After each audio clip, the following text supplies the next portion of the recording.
আসসালামু আলাইকুম রহমতুল্লাহি আবরাকাত।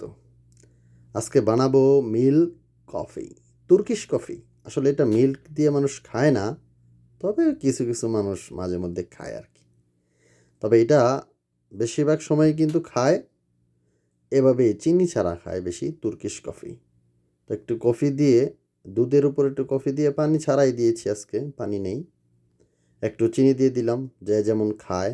এই যে, তারপর চুলা একেবারে লো লো অবস্থায় রাখতে হবে, যেহেতু কফি বেশি হিট দেওয়া যাবে না, অল্প হিট।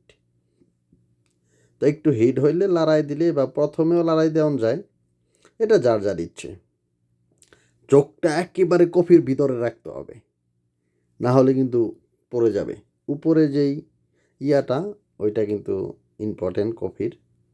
কফি বানাইতে গেলে উপরে যে বাবল বলে আমরা, বা ইয়া বলি, উপরের যেই শরটা বলি দুধের বা কফির, এটা ইম্পর্টেন্ট। তাই এই যে হয়ে গেছে কফি, ঢেলে নেই। এটা হচ্ছে milk Turkish coffee, milk Turkish. তবে এটা সচরাচর না, মাঝে মধ্যে দু একজন খায় আর কি।